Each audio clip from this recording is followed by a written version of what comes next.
എല്ലാവർക്കും നമസ്കാരം. എൻ്റെ പിള്ളേർക്ക് വീട്ടിൽ കറി ഉണ്ടാക്കുമ്പോൾ വെജിറ്റബിൾസ്, പരിപ്പ്, പയർ അതെല്ലാം പതുക്കെ മാറ്റി വയ്ക്കും.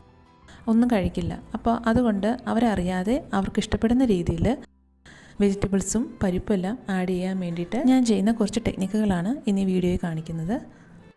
ഇത് നല്ല പിങ്ക് കളറുള്ള ചപ്പാത്തിയും പനീർ ബട്ടർ മസാലയാണ്.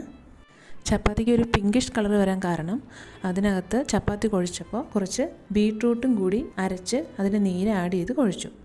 അപ്പോൾ കുട്ടികളറിയാതെ ബീട്രൂട്ടിൻ്റെ ഗുണങ്ങളെല്ലാം ഉള്ളിൽ ചെന്നോളും. പാലോ ചായയോ എന്ത് കൊടുത്താലും പിള്ളേർക്ക് കുറച്ച് മടിയാണ് കുടിക്കാൻ. അപ്പോൾ അതിന് പകരം പാലിൻ്റെ ഗുണങ്ങളെല്ലാം കിട്ടാൻ വേണ്ടിയിട്ടാണ് പനീർ തയ്യാറാക്കിയത്. അടുത്തത് സാധാരണ നമ്മളുണ്ടാക്കുന്ന പുട്ടാണ്. ആ പുട്ടുണ്ടാക്കിയപ്പോൾ ഞാൻ കുറച്ച് ക്യാരറ്റും കൂടി ഗ്രേറ്റ് ചെയ്ത് മിക്സ് ചെയ്തു. അപ്പോൾ ക്യാരറ്റ് പിള്ളേരുടെ ഉള്ളിൽ ചെന്നോളും. അതുപോലെ ഇത് കടലക്കറിയാണ്. കടലക്കറിയും ഞാൻ കുറച്ച് കടലെടുത്ത് സെപ്പറേറ്റ് അരച്ച് അവർക്ക് കൊടുക്കും.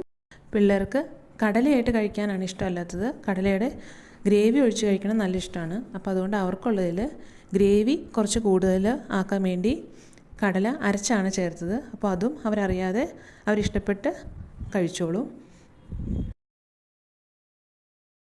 ഞാൻ അവർക്ക് പക്ഷേ കറി കൊടുക്കുമ്പോൾ കുറച്ച് കടലയും കൂടെ ഇട്ട് കൊടുക്കും, എങ്ങാനും അവർക്ക് കഴിക്കാൻ തോന്നിയാലോ എന്നോർത്ത്. അടുത്തത് പരിപ്പ് വേവിച്ചുണ്ടാക്കുന്ന ഒരു 4 മണി പലഹാരമാണ്. ബോളി എന്നാണ് പേര്. ട്രിവാൻഡ്രം സൈഡിൽ വളരെ ഫേമസ് ആയിട്ടുള്ള ഒരെണ്ണമാണ്. പരിപ്പ് കഴിക്കാത്ത പിള്ളേർക്ക് ഇങ്ങനെ ഉണ്ടാക്കി കൊടുക്കുകയാണെങ്കിൽ പിള്ളേർ കഴിച്ചോളും. അപ്പോൾ ഇതൊക്കെയാണ് ഇന്നത്തെ വീഡിയോ. ഇഷ്ടമായ ലൈക്ക് ചെയ്യുക, ഷെയർ ചെയ്യുക, സബ്സ്ക്രൈബ് ചെയ്യുക. Thank you.